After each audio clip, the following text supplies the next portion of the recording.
What's that? You know what this represents? Can you guess what this represents? China. Pure American. Not China. Not China. What is it? Give it a guess. Like a wave? Like a blue wave? Yeah, like a wave. Okay, is it a blue wave? It's a blue wave. Not necessarily about Democrats, just a blue wave. Okay.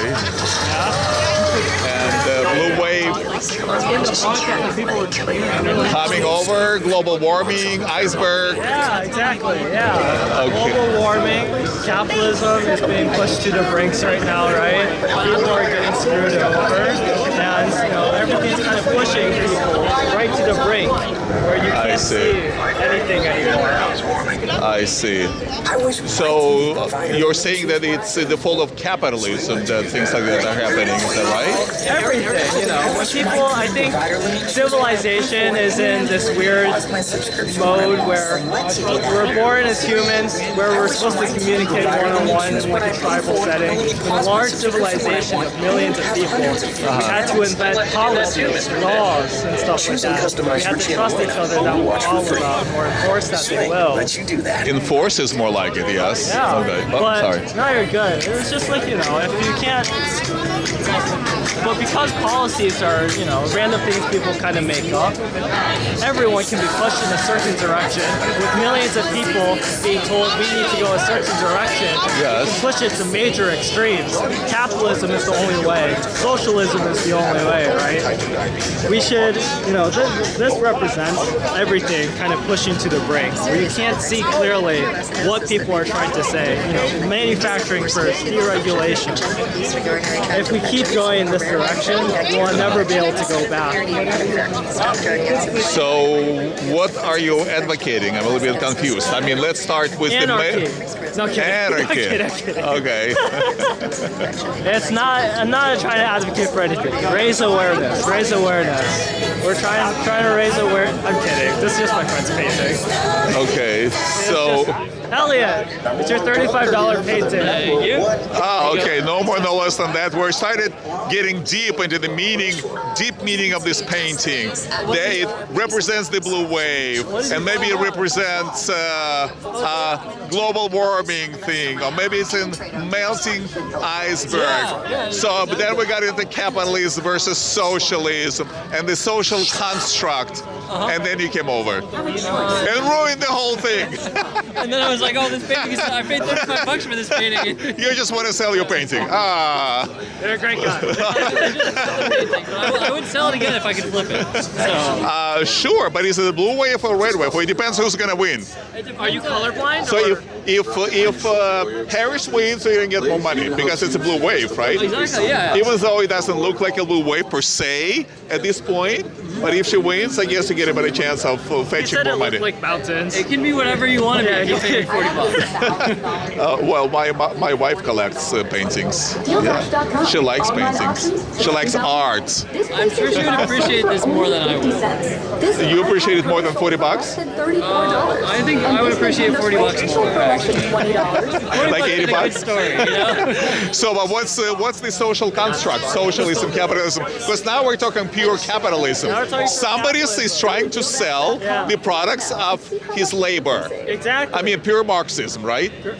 Because capitalism actually, well, the word capitalism was coined by Marx, and he was talking about sell labor.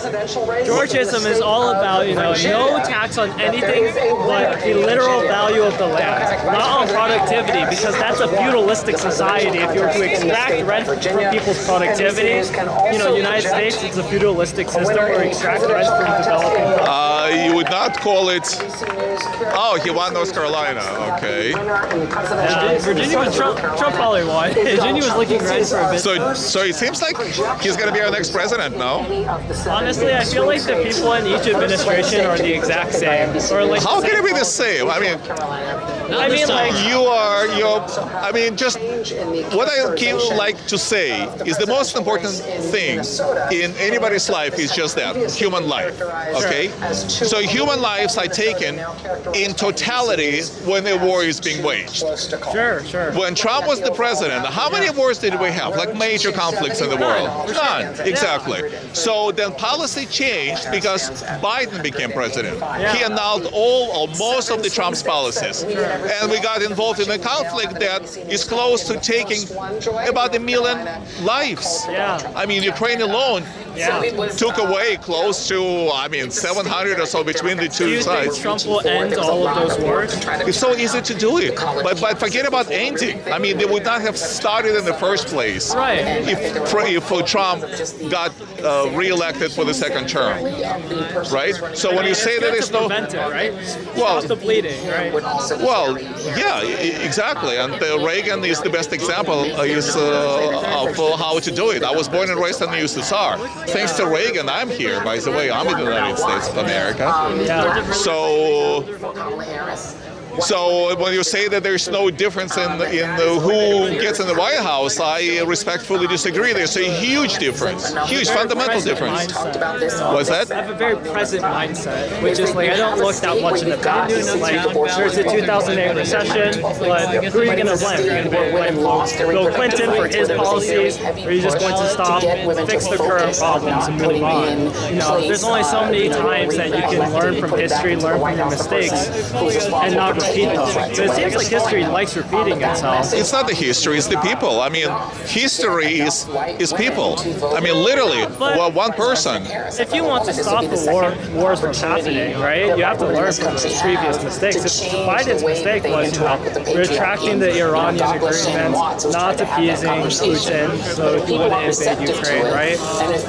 Then, what are you going to do about it? What is Trump going to do about it? He can no longer form these similar agreements as before. No, the present mindset is, do I stop the bleeding? Do I send more missiles? What do I do now that I'm given this hand? Like Obama. It's not Obama's fault that the recession happened, right? It's just like... it's 100% the fault of the president and the president's policy. 100%. But the recession already happened by the time he took office. Well, that's besides the point. I can't speak for the underlying reasons for the recession at that time. It's a different story. But my point is, like, it's not his fault. What he has to do is, given the current bad hand that he was dealt as a president, like the worst, one of the worst, second worst, if not the worst recession in U.S. history. What do you do about it? Well, you shape, the current. Well, you definitely do not waste taxpayers' money and throw it at the problem and solve absolutely nothing, except you dig the country deeper in the debt. So that was not the right solution. I mean, no matter what, you're right that you don't have to blame your predecessors, even though most Democrats always do. But that's besides the point. You deal with the hand that you were handed, but then you implement the right policies, and that's when you see the fundamental differences between how Republicans would approach tackling the problems versus the Democrats. Big difference, and the outcome is fundamentally different as the result, obviously. And the answer is Mark Robinson. Just from my perspective, Trump may not have any wars, but Biden did the same tariffs as Trump for China. He implemented the same Ukrainian policies that Trump did. Nothing was taken. No. You know what the fundamental difference is when it comes to Trump? It's not just the policy itself. It's also personality. I think Trump is a grifter, but I also think Harris is too. He's who? A grifter, as in like someone who just takes advantage of a situation, doesn't bring anything good. I think he just takes advantage of it. You remember Reagan's famous debate question? You hate Reagan? How can you hate Reagan? I hate Reagan because of deregulation. There's good deregulation, there's bad deregulation. I think what Reagan has done is he's created monopolies. We don't want monopolies. We don't want oligopolies. Sure, sometimes it's necessary to have an oligopoly, or there's no way to break it down. Google, it is basically a monopoly, but it's really hard to say what kind of competition could you do to really break it up? Some of them are bad, but others of them are very, very bad. Meat industry is completely dominated by just two companies, one of them being Tyson. It owns the entire supply chain. What can you do about that? Well, how about if Regulation from there. how about you could face a situation where you can lose the country? The greatest thing that Reagan ever did was to make the Soviet Union disintegrate and collapse. And that's, again, part of the world that I came from, and I'll be forever grateful to Ronald Reagan that he gave me a second chance on life, lease on life, by coming here in America. I split my life into two. I spent almost half of my life behind. My parents are from communist China. Well, so you would understand. I mean, look where China. Look, there's never been a bigger killer in the history of humankind than Mao Zedong. Nobody murdered more people than that guy. He outdid Stalin. He outdid Hitler. It's really hard to beat. It's impossible. I mean, well, technically it is possible, of course. Yeah, it is possible. But I have the huge red button, right, to click, to press. Well, the red button is actually something that kept the world in peace. It was the policy adopted by Reagan, actually, I believe, of mutually assured destruction. MAD, MAD.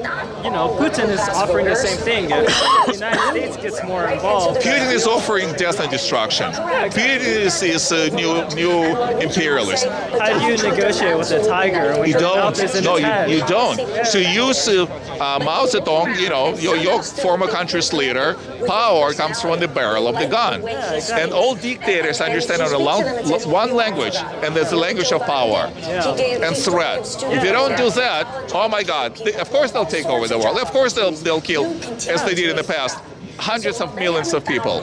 Dangerous place. So should we let Putin take parts of Ukraine, or should we? No, we should defeat Putin. We should make sure that nothing of that sort will ever happen again. It will be a lesson for China, by the way, because China is celebrating taking over Taiwan. Now they're watching in horror that China's going to take over Taiwan. Speaking to that, I'm just saying. Like Taiwan is gonna like open borders and say, yeah, here, take Taiwan. Military. So it's gonna be war, right? I don't think the U.S. stands a chance to do anything about it. Against China? Oh, of course. Because I mean, Wall Street Journal just said that most of TSMC's technology is already in Chinese Huawei processors. So they've already taken the technology. What China needs is people. But Taiwan, right? They have the holding card. America supports Taiwan because Taiwan still has the research scientists. Well, how about if we? Once they move the people out of the U.S., out of Taiwan into the U.S., there's no point to. Well, see, your line of thinking, it looks like, is that America only supports the people that it can get something out of. I mean, after the Second World War, it was totally unprecedented that former enemies became America's best allies and friends. Yeah, well, the Marshall Plan in Germany, Japan.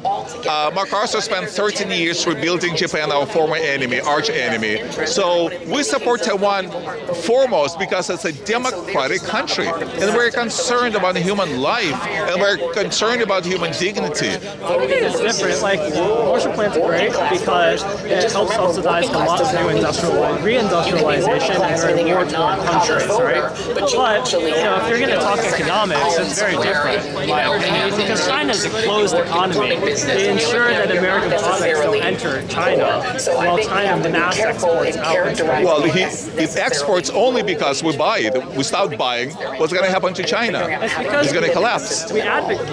Of course it will. If you move manufacturing back to the United States, if we try our best to prevent China from stealing technology from the civilized world. The problem is a fundamental economic initiative.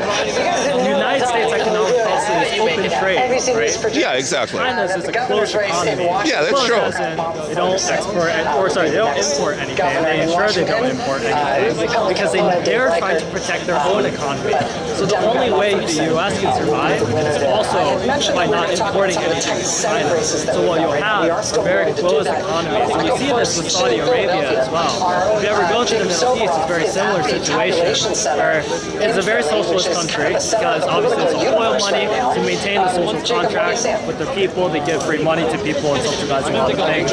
They also ensure that any foreigner who comes in to do business must be partnered with the Saudi Arabian as well. Yeah, just like Chinese policy. That's exactly right.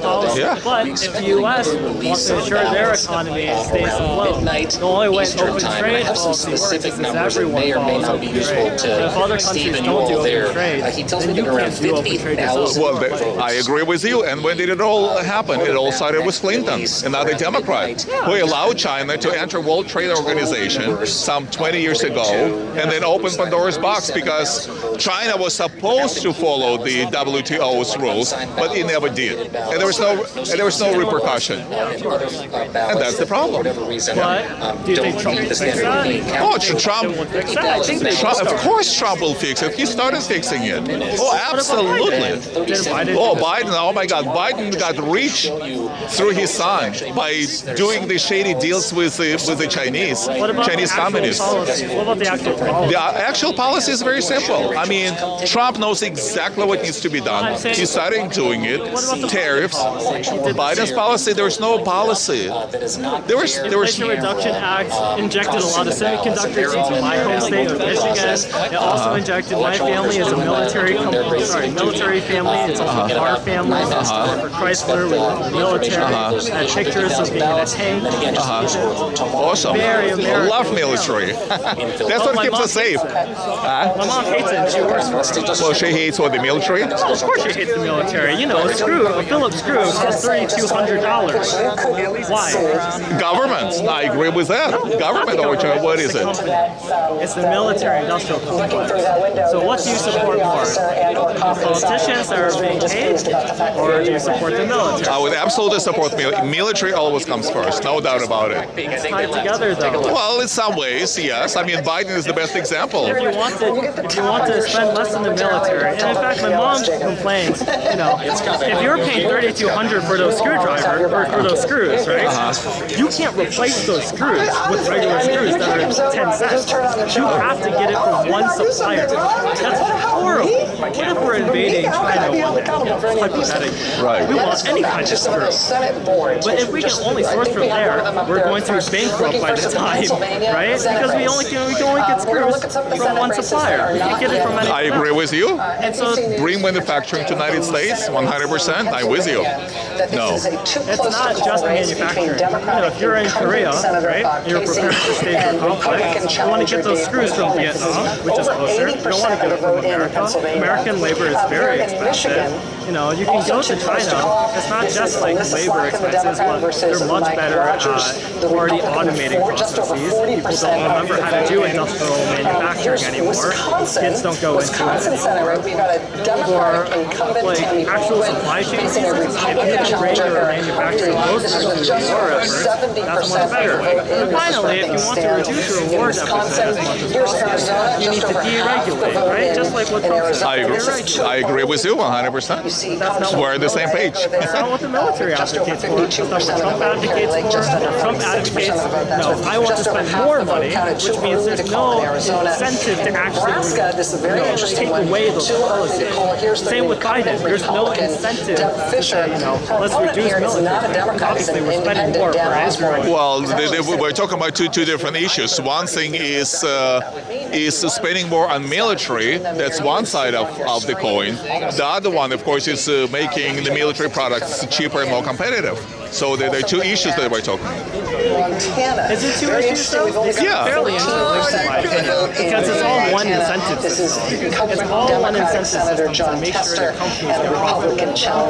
Guess what? It's one incentive system to make the companies, the military industrial complex, profitable. Of course they have to be profitable. I mean, it's capitalism. They have to be profitable. Of course, it's market economy rather. Not just plain capitalism. Very, very rich. That's the point.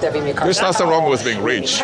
There's absolutely nothing wrong with being rich at all. It's pretty bad. Nothing. What do you think about us financing college students to get an arts degree in college? I'm sorry? What do you think about funding college kids to get an art degree in college? Yes. Money wasted. Yeah. It's money Wasted money. Oh, absolutely. It's the same thing. My taxpayer dollars should not be wasted on a $3,000 screw. Statewide incumbent Democrat and the top Well, look. My money shouldn't be wasted. I think the F-35 program is great. My mom, she's the head engineer for Which Abrams? Yeah, it's the best tank in the world, yes. After Merkava, of course. She actually doesn't like it. Who? She doesn't like it? She's the head engineer. with the exception of Arizona.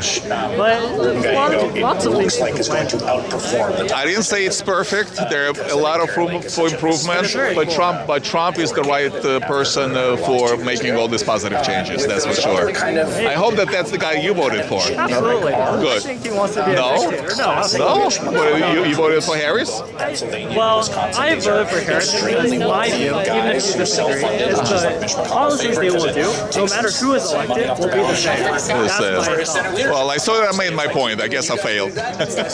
Well, anyway. Well, I think the other problem I have, which I think is influenced by my dad, is this guy, when Russia invades Ukraine, initially says, why should we support Ukraine? We should be talking with Vladimir Putin and supporting Russia. Yes. No. Talking to Vladimir Putin and appeasing Russia are two completely different things. You know what Trump meant by talking to Vladimir Putin? And he actually, I think, said it, that Vladimir, I know where you are. And if you make the wrong move, we know how to get to you. That's after he got back. No. Did he attack Ukraine when Trump was president? Yes or no? No. And there's the reason why. There's not a chance. It's not a chance that he did not attack Ukraine when Trump was the president. There's the reason why he did not attack Ukraine when Trump was the president. And that reason is one name, Donald J. Trump. 5 points better. Well, anyway, it was a pleasure. What's the name? Andrew. Vladimir. Nice talking to you. Let's take a picture. Take a picture? Sure. Absolutely. He's running in an area where the Republicans. All right. Good meeting. See ya. Deal with that. Yeah, and I just to speak about Sherrod Brown, his board we're showing right now, we have the combat race where the challenger Bray Moreno. I mean, here's an example.